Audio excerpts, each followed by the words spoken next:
Hello and welcome to episode Ocean's 11 of Gameday Gameplay, the sports segment of Console Space. I'm your host, Sean Colangelo, and I'm joined as always by the man I envy the most in the wintertime, Todd from Florida. How's it going, brah? It's going good, man. How you doing? Not too bad, aside from the fact that winter is just never going to end, apparently. But, nothing new. Yeah, Um, our winter is pretty much over with. We're got weather in the 60s here, so that would be fantastic right about now, but, yeah, it's pretty nice. I went out in a tank top today, so I don't think we'll be seeing 60 up here for at least another 2 months. But yeah, probably. anyway, you mentioned before we went live here that today was the NBA trade deadline. So, Yes, it is. by the time this is posted, it will be a few days after. But as of this recording, that was today. So, what happened? A lot, to be honest with you.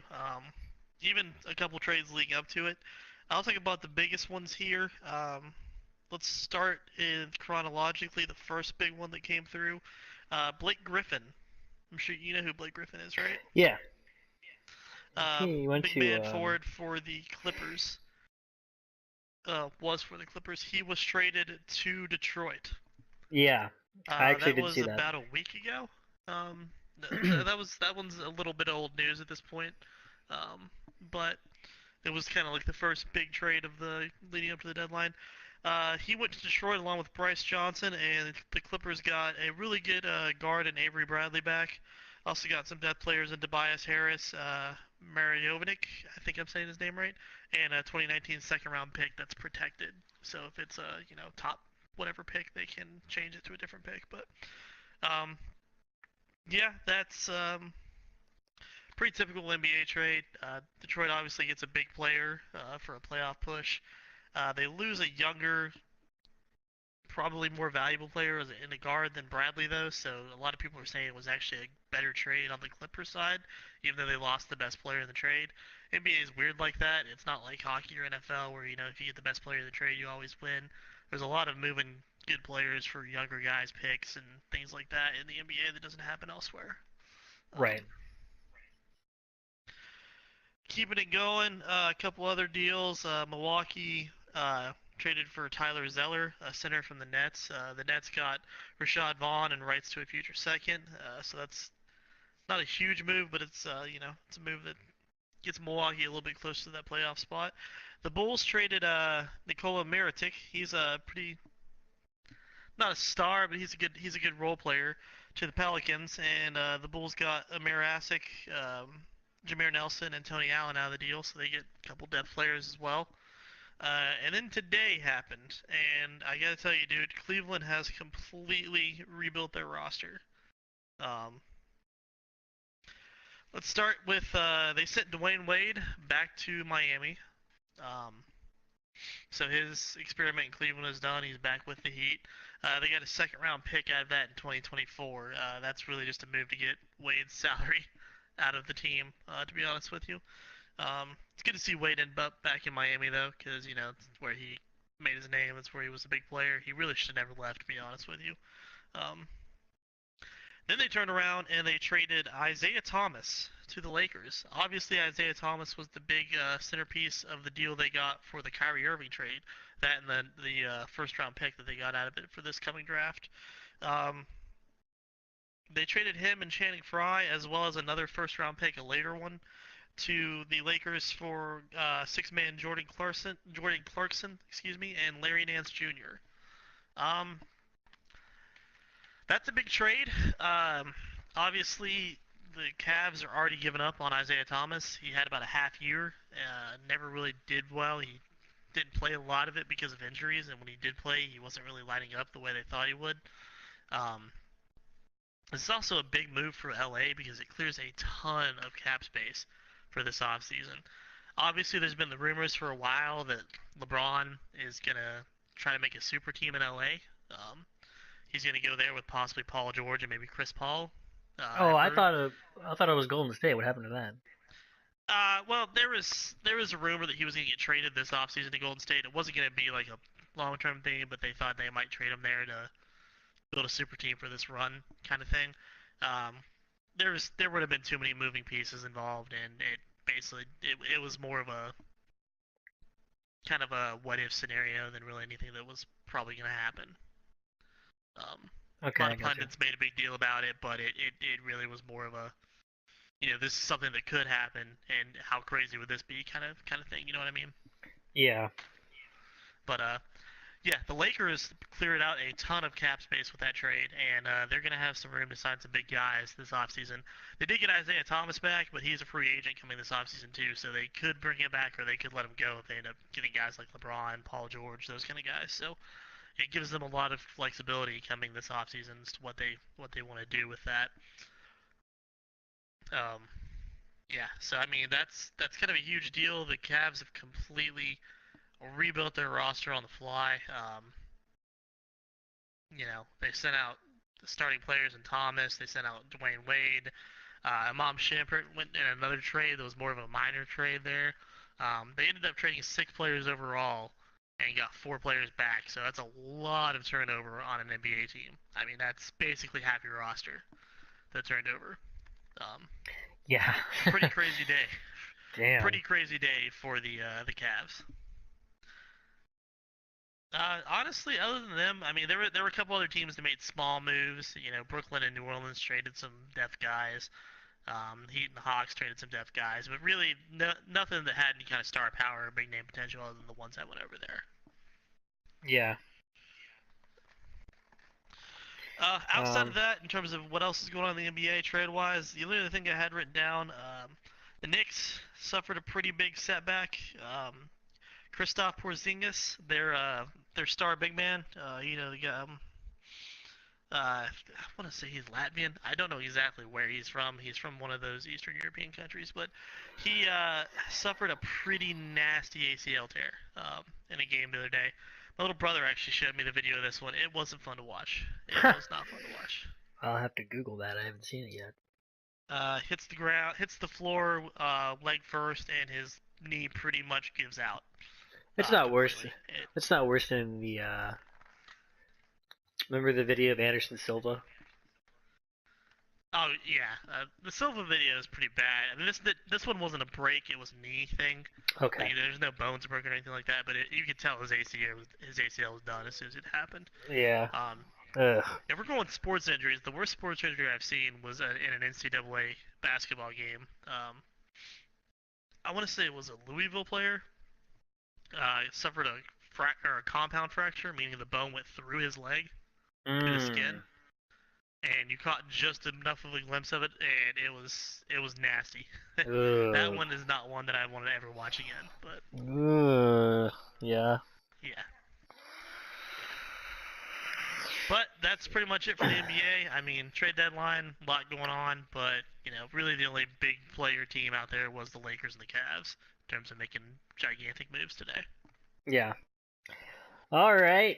Well, we will shift to hockey. What's going on in the NHL? All right, let's go to the NHL. Let's start with this. This is obviously not so much big news in terms of his play now, but what he meant to the game. Jaromir Jagr was waived by Calgary last week. He has been sent to play for the team that he owns in the Czech league. Um, so it's looking like this is probably the end of his NHL career. I mean, obviously we've said that before, and he's come back, but he's 45 now, and you could clearly see the age affecting him this year. I highly doubt that's going to change in the future. This is probably was his last rodeo with the NHL as a hockey league. Yeah, probably. I think age can hit you at a wall, or like a wall, Yeah, sometimes. it does. And I mean, especially in hockey, you'll see guys like, I mean, heck, Paul Martin last year was playing 20 minutes a game for the Sharks. He got waived this year. I right, mean, right. it Yeah, comes fast. for sure. And Yager held it off a lot longer than most players do. So. Yeah, it's impressive. I mean, obviously, my God, you can imagine the talk that was happening up here.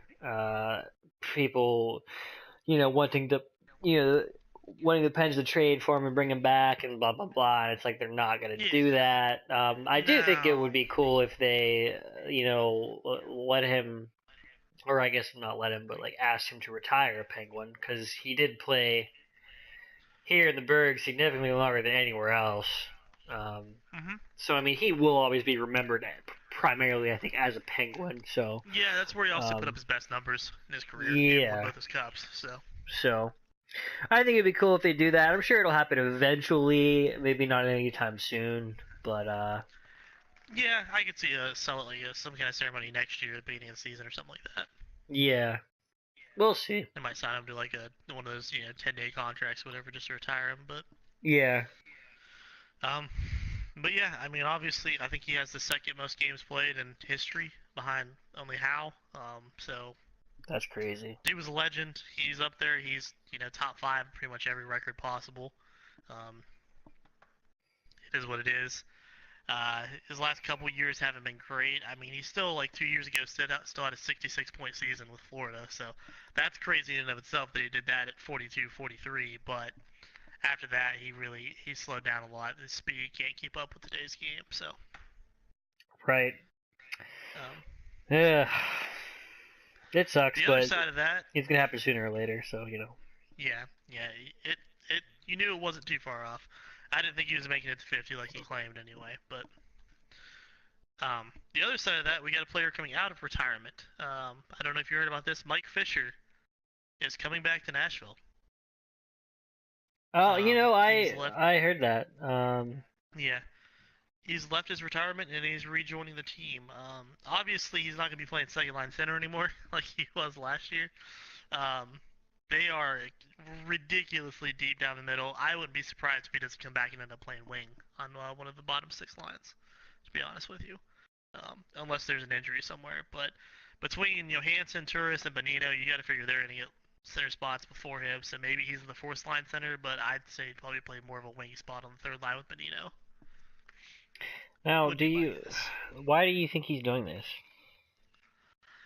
Um, I'm not sure. Maybe he sees that Nashville has a chance to make another good run and he wants to get a cup in his name. Maybe he tried the retirement game and got bored, wasn't a fan of it. Maybe Nashville misses having the free press of Carrie Underwood at their hockey games. I don't know. Uh, there's there's a lot of factors to it, but as to yeah, I can't really answer. I don't know. I haven't seen any interviews with him talk about it or anything. My guess is he probably just wants to try to help them make a cup run. He wants to take one last shot at a cup. Um, it's not like he was ridiculously old either. I think he was only like 36 or 37, right?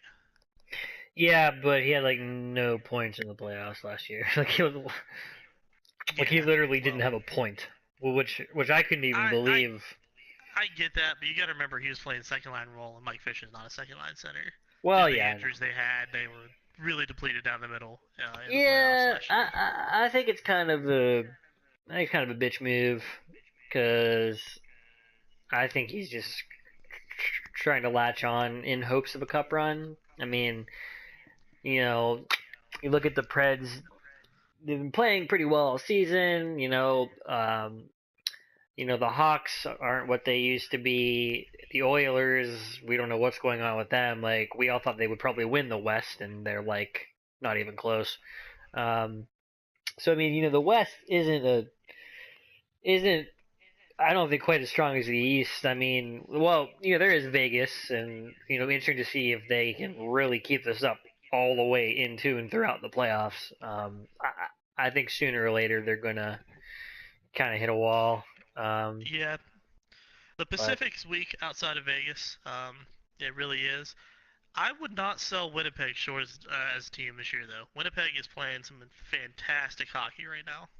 yeah, way more stuff than last season. They really Yeah. 180'd like pretty much instantly, which is I don't even know how they did that, but They're getting actual decent goaltending out of Hellebuck this year. yeah, well that Um, helps. I mean, they have the offense. I mean, Line, Shifley, Wheeler, Perot, Little, Ehlers. I mean, they've got a lot of talent on their forward lines. They've got a decent defense. Last year, the problem was mostly they just couldn't get any good goaltending between Hutchinson, Hellebuck, and Pavlik. They couldn't get anything, man. They brought in Steve Mason this year. He was originally going to be the starter. He sucked badly in his first four games. then Hellebuck pretty much just took the role from there, and Mason's been playing backup. So, Right. um, as for the Fisher thing, the only thing I don't like about the fact is that it's taking somebody else out of the roster, probably a younger guy that could use that time more to develop. Um, I get what Fisher was for your team. I get what he was for the city. Kind of a big guy like that. But at the same time, it's not really. I guess in my view, if I'm the player that's getting thrown in the lineup, I'm like, hey, I've been playing for you all year. This guy's been retired, and all of a sudden he comes back and he's just welcome back in. Like, you know what I mean? Yeah, I can kind of see that argument. It's not really the best move for that person, in my opinion. Yeah. Oh well, Preds probably won't win anyway, so. Yeah, probably not. But speaking of the Preds, this was also somewhat old news. This happened last week, but Philip Forsberg got suspended for 3 games. Did you see that? No, I didn't. He got 3 games for interference on VC. There was a play where VC was chasing the puck behind his net. Looked like he was going to make contact, ended up pulling off instead of going for the puck to let it go around the boards. And Forsberg was coming around the other side of the net, caught him with a high check when he didn't have the puck. Made significant first contact with his head. Um, VC was hurt pretty badly on the play, and I don't think he's come back to the Rangers since yet. Um, Pretty sure he's out with concussion symptoms at this point in time. Um, I definitely thought it was a. I don't want to say dirty hit. It was a bad hit for sure. It's one that Forsberg shouldn't have made. I think he really thought VC was going to touch the puck there and didn't have time to react after. When he didn't, you know what I mean? Yeah. But I thought 3 games for a guy with no history like Forsberg was kind of steep. Um, I thought he might end up getting a fine or 1 or 2, but I was surprised he got more than guys like Cog and them got for their suspensions Well, when it's he like, has basically zero history. he gets 3 games for interference, which isn't even like a, isn't. Well, that was technically the penalty. It's because it was a high check. That's what it Okay. was. It was Well, a check to the head, but they can't say that. It's basically they call it whatever the actual call was on the ice if it is a penalty. I just don't understand, like, that, that gets 3 games, and then TJ Oshie slashes Crystal Tang in the neck twice He gets a fine. and gets a fine. Yeah. I Or mean, we and can go back to even as far as the Dustin Brown boarding on Schultz with the cross check, and that only got a fine. yeah, That's one of the most dangerous plays I've seen this season, and that didn't get anything other than a fine. You know what I mean? yeah, it's almost comparable. Like if you go back to, remember when Smith Schuster was fined a game for a block, which, I mean, was pretty arguably a clean block, and then you look at Gronkowski gets the same punishment for something that was nowhere near a football play. It's kind of the same thing here. Like, interference is still at least kind of like occurs during a hockey play. Whereas if you just take your stick with 2 hands and fucking slash a guy in the neck, Mm-hmm. uh, you know, but Yeah, I hear what you're saying. I hear what you're saying. I thought it was a steep penalty for Forsberg for his first game. I thought that might have been player safety overreacting and like trying to protect players. But then, right after that was the Oshie incident, and we only got to find out that. So it's just player safety being wildly inconsistent. That's all it is. But well, and I think we touched on that the last episode or the one before that. There's just yeah, zero consistency, and I don't know yeah, what and we'll probably be touching on it for the rest of the season too. I don't know what's the penalty anymore. I mean, I was at the Pens game the other night when they played Vegas, and that first penalty call that they called on Malkin was Mm-hmm. maybe the weakest slash I've ever seen in my life. And they're like, "Oh, it's a penalty." Yeah. I don't. There's no consistency in the calls, in in penalties, in suspensions at all. I hear you. But while we're on the topic of suspensions, this is one we have to bring up. Did you see the Alex Burrows incident? Yeah, so I was gonna bring that one up. I did see that Yeah. one, and what the hell was that? That was really weird. He lost his shit. Basically, that's all I can say. I just don't. Like. Is there a reason he went after Hall, or just Hall cause? hit him with a heavy check earlier in that shift. Okay. It was a clean check. It wasn't late. It wasn't high. Didn't charge. Didn't launch. It was just a clean, heavy, clean check, and Burrows didn't like it. Of course he didn't. Barking at the ref the entire time for a call. Didn't get one. Then went straight after Hall after.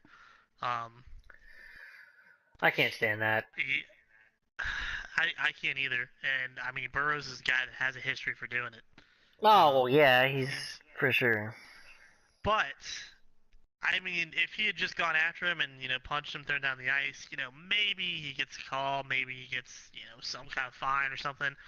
But what gets it is when he's down on the ice, has him down, starts kneeing him in the head. Yeah, that's. I mean, raising his leg and kneeing him in the head. And on top of that, there's refs behind him, and he's throwing his skates around like it's nothing. You know what I mean? Yeah, that's a whole new level there.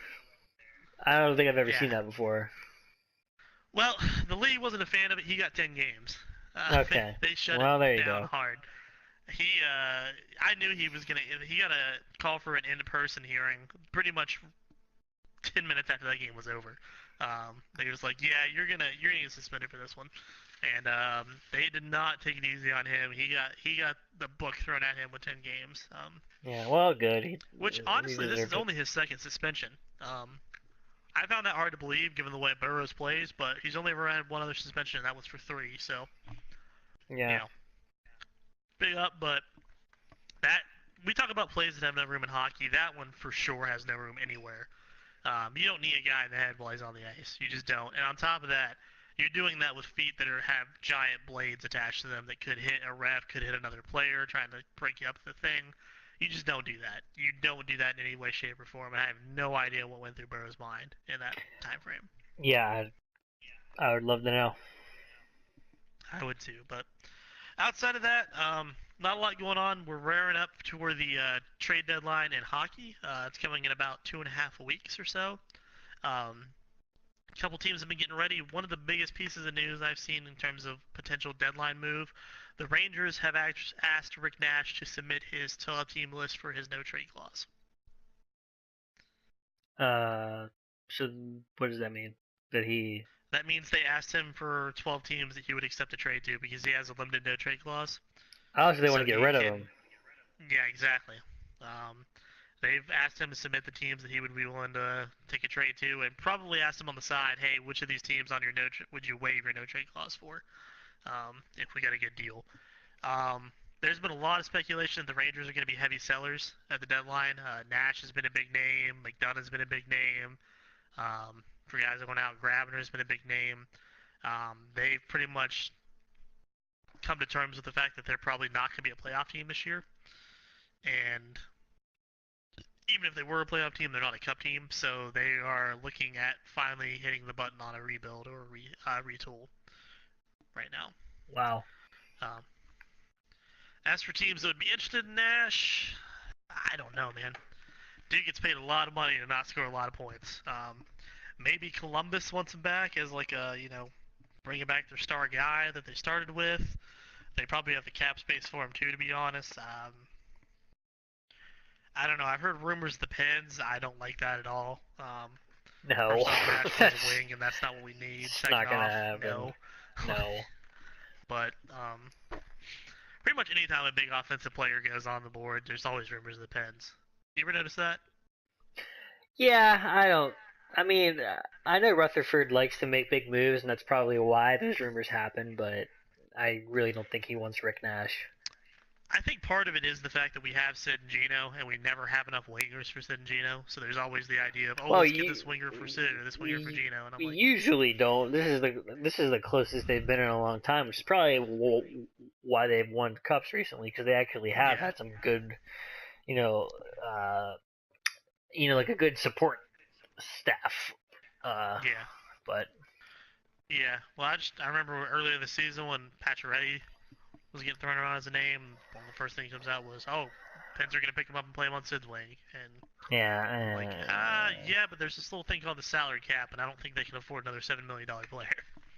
They definitely can. Yeah. Alright, was that it for the NHL? That's it, my friend. Alright, let's wrap this bitch up, because the wife's on the way home from Target with bags to carry. She's going to be pissed if I don't help her. Before we do, though, I was actually just checking the schedule of the Wheeling Nailers for this weekend. And Sunday, they are playing your Orlando Solar Bears. My Orlando Solar Bears? Well, they're just in Florida, whatever. Yeah. Which is a great team name and logo, by the way. Yes, but here's the thing. Puck drop, 9:30 a.m. Okay. Interesting. I didn't know they played games that early, even in the minors. That's pretty insane. Yeah. What are they trying to get the crowd out in time for church, or what? What's going on with I that? don't know, but I just thought I'd throw that out there because I've never seen that before. Yeah, it's bizarre. Yeah, but anyway, so I'm sure you're pretty happy that the Patriots lost. In fact, Eagles are having their parade. They had their parade today. They did. Philly survived somehow. Yeah. There were no casualties, which was shocking. Yeah. I'm I amazed. can't believe it. So, I'm amazed. I know I was quoted on the record saying that I figured the Pats would win. So, me saying this probably won't matter a whole lot, but I will say I did change my mind throughout that week, and I was thinking that the Eagles actually probably would pull it off, and they did.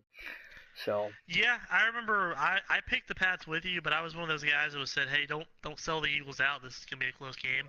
Yeah. And it was. It was. It came down to pretty much one play, and that was Brandon Graham getting pressure on Brady late in the game when he hadn't taken a sack yet. They finally got pressure and they strip sacked him. That was pretty much it at that point. My thing was, I really, excuse me, I really thought it was going to come down to whichever team could just stop the other one more, and the Eagles have a vastly superior defense, and I thought that'd be the difference, and it was, even if just barely. Sure. Neither team played vastly superior defense at all in that game. Yeah, let's start by saying that was not a defensive contest whatsoever. Obviously, everyone knows the result. It was 41-33 Eagles. They won off of a field goal off their last drive when they got that strep sack by Graham that Derek Barnett recovered. After that, Brady got the ball back, but it was just too late. There was only 40 seconds left. He was on his own 10-yard line. Not enough time to do anything. Really weird score, by the way. You ever notice Super Bowls? That was because there was two missed extra points in that game. Right, but maybe it's just me. Maybe if you went back and looked at scores, they're probably more regular than I'm thinking. But I feel like a lot of the times Super Bowl scores are very weird like that. Yeah, it could be. Maybe it's high pressure. Scores get thrown off when guys miss extra points like that because usually you think of a good score and you think of it something divisible by 7 or close to it at least. Right. And when you don't get that extra 7th point off a touchdown, that can really throw things off. The Eagles actually, at one point, they missed the first extra point when they went up 9-3, which they had a field goal before that. And then the next one they scored and got 15 points and then missed a 2-point conversion. So I mean would have been 17-3 at that point, but it was 15-3 instead. So that's part of what came into it, I think. The weird score aspect of it, but yeah, any score's possible except for one. So, yeah, it's true. Well, no, it'd be impossible to get 1 point. Not even if you block the PAT and run it back, or do you get 2 for that? I believe you would get 2 because that would count as a 2-point conversion. Huh. Well, at that point, I think. There you go. Or I think that would actually count as. I don't know. I'd have to look at the rules for that. But I think the only score that's impossible to get is 1. Well, speaking So speaking of the rules, Todd, that no one knows what the hell they are. What did you make of the two controversial catches?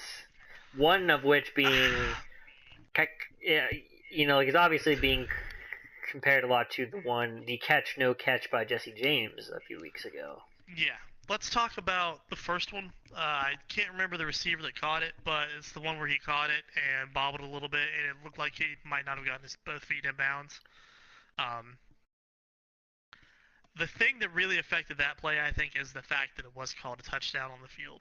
Um, because there was a replay from behind that I saw where he got the first foot down. And this was after he bobbled, by the way. So he had his left foot down, bobbled it, got control of it, got his right foot down, and then when his left foot came down again, that it looked like he might be out of bounds.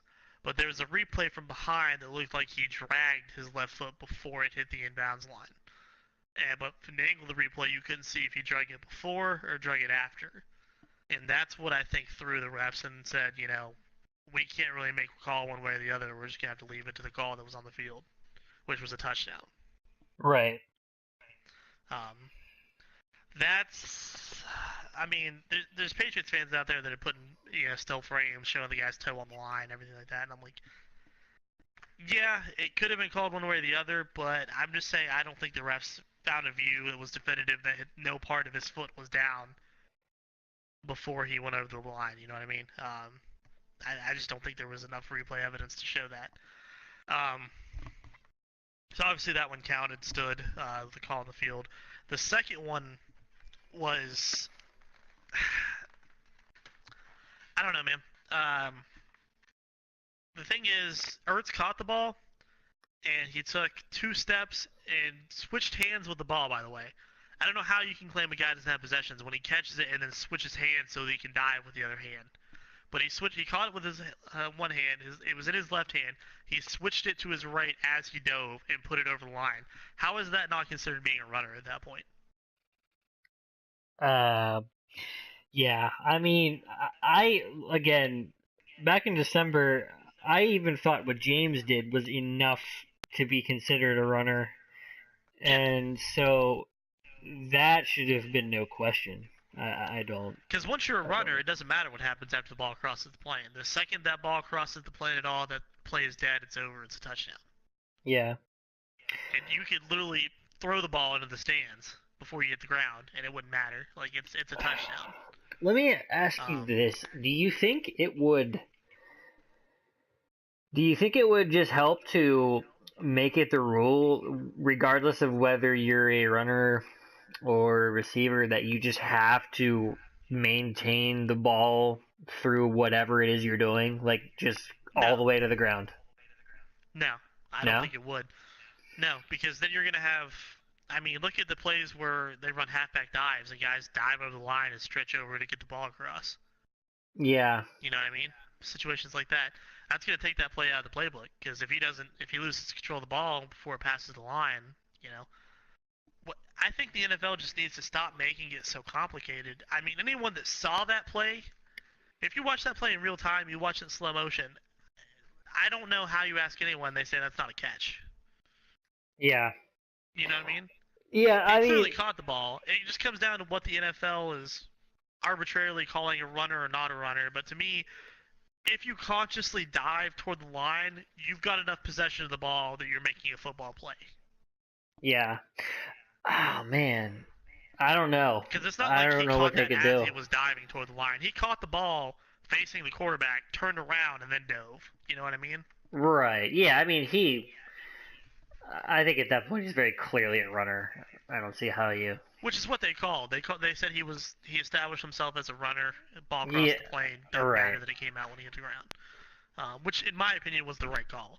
He took 2 steps and dove, and also switched possession with the hands. I don't. There's no question about his possession. There's no question about whether it basically was did he make enough of a football to move. And to me, 2 steps and a dive is enough of a football move to say, hey, I have possession. I'm trying to score a touchdown now. Like Yeah. so.